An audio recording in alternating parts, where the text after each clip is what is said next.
சுமார் 50 ஆண்டுகளுக்கு முன்னால் குருநாதர் தஞ்சை ஸ்ரீ கோவிந்த சுவாமி அடிகளுக்கு இந்த இடத்தை மலேசியாவிலிருந்து வந்து இந்த கந்தையா என்பவர் அவர் தீராத வயிற்று வலி நோயால் அவதிப்பட்டுக் கொண்டிருந்தார். அவருக்கு மருந்து கொடுத்து அவருக்கு உடல்நலம் சரியானதால் அதனால் ஏற்பட்ட மகிழ்ச்சியின் காரணமாக தனக்கு உடமையாக இருந்த இந்த இடத்தை என் குருநாதருக்கு இனாம் சாசனம் எழுதி வைத்தார். அதில் ஒரு வரி எழுதியிருந்தார், இந்த இடத்தில் ஒரு முருகன் திருக்கோயில் அமைந்தால் மனதிற்கு மிகவும் மகிழ்ச்சியாக இருக்கும் என்று ஒரே ஒரு வரி உள்ளது. இதில் அக்காலம் தொட்டு என் குருநாதர் இங்கு ஒரு கோயிலை நிர்மாணம் செய்வதற்காக பெரும் முயற்சிகள் செய்தார். கால சூழ்நிலையிலும் கைகூடி வரவில்லை, ஆனால் அது தள்ளிக்கொண்டே போனது. ஆனால் உள்ளிருக்கும் மூலவ விக்கிரகத்தை 40 ஆண்டுகளுக்கு முன்னாலே அவர் சுவாமிமலையில் கொடுத்து செய்து ஆசிரமத்தில் தஞ்சை முருகன் ஆசிரமத்தில் அந்த மூலவர் இருந்தது. பின்னால் என் குருநாதர் 2004ஆம் ஆண்டு சமாதி அடைந்தார்.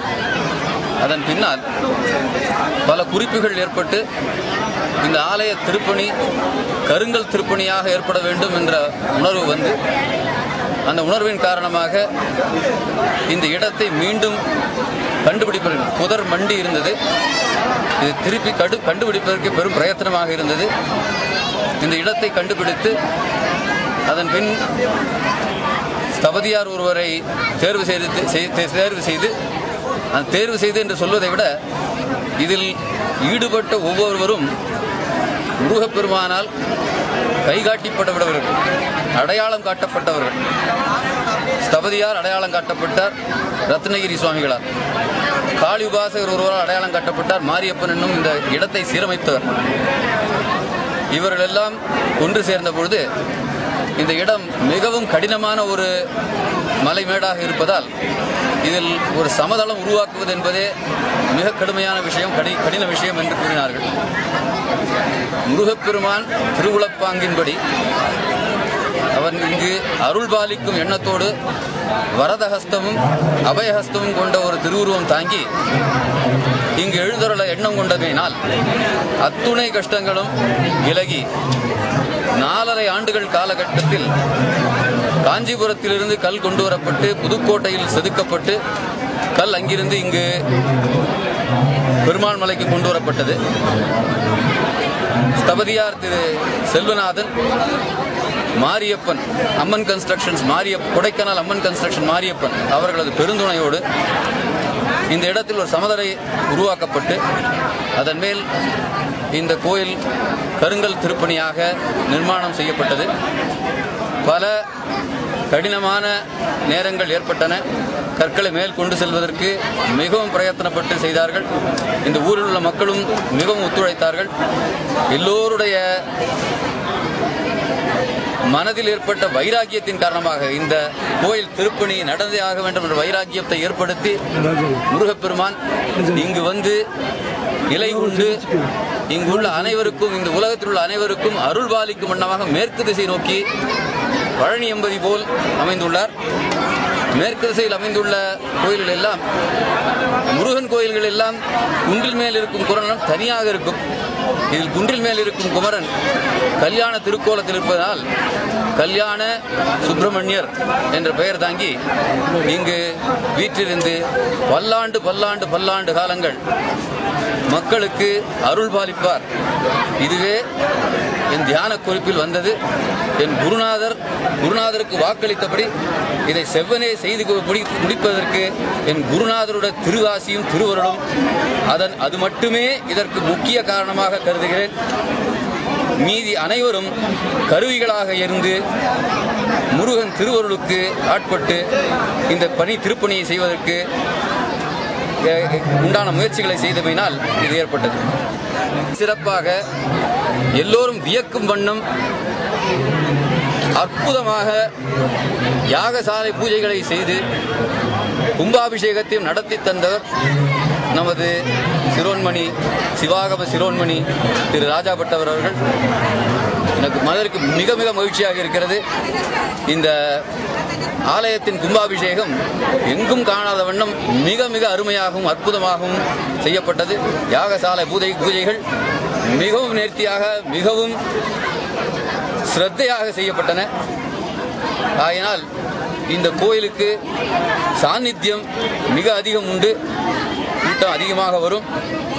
இங்குள்ள மக்களுக்கு இது ஒரு பெரிய புண்ணிய ஸ்தலமாக திகழப்போகிறது. பெருமானுடைய திருவருளால் இந்த பெருமாள் மலையிலே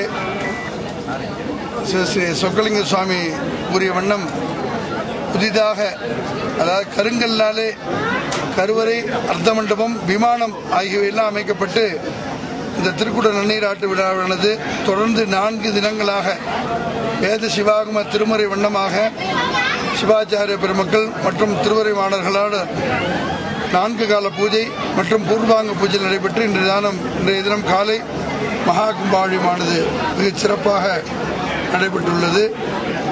இந்த ஆலயத்தின் சிறப்பு என்னவென்றால், எல்லா ஆலயத்திலுமே விமானமானது சுதையால் செய்யப்பட்டிருக்கும். அதாவது காரை, சுண்ணாம்பு, சிமெண்ட் ஆகியவற்றால் செய்யப்பட்டிருக்கும்.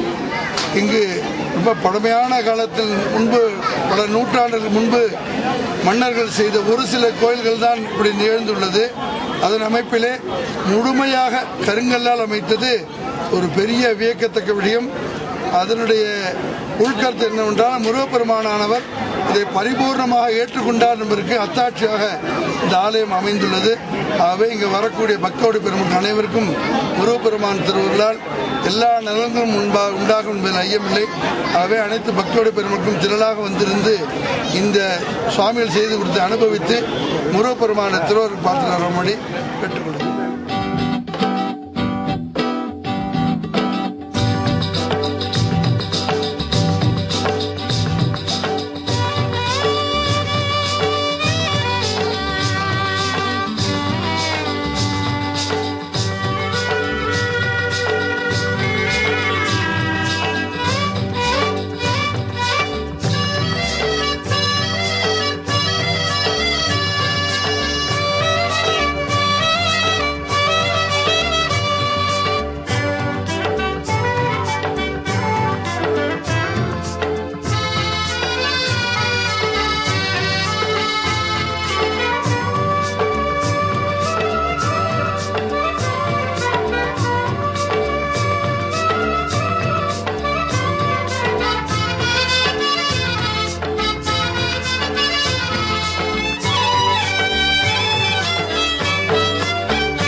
குரலில் இனிப்பதெல்லாம் கந்தன் குரலே, எந்தன் குரலில் இனிப்பதெல்லாம் கந்தன் குரலே, இன்பம் தந்து காப்பதெல்லாம் கந்தன் அருளே, எந்தன் குரலில் இனிப்பதெல்லாம் கந்தன் குரலே, இன்பம் தந்து காப்பதெல்லாம் கந்தன் அருளே, எந்தன் குரலில் இனிப்பதெல்லாம் கந்தன் குரலே.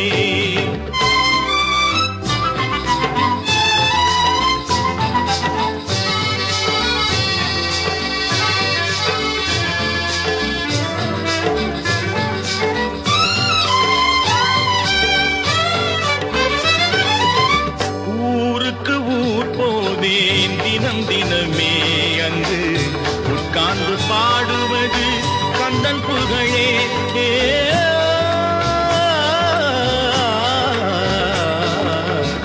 ஊருக்கு ஊர் போவேன் தினம் தினமே அங்கு உட்கார்ந்து பாடுவது கந்தன் புகழே.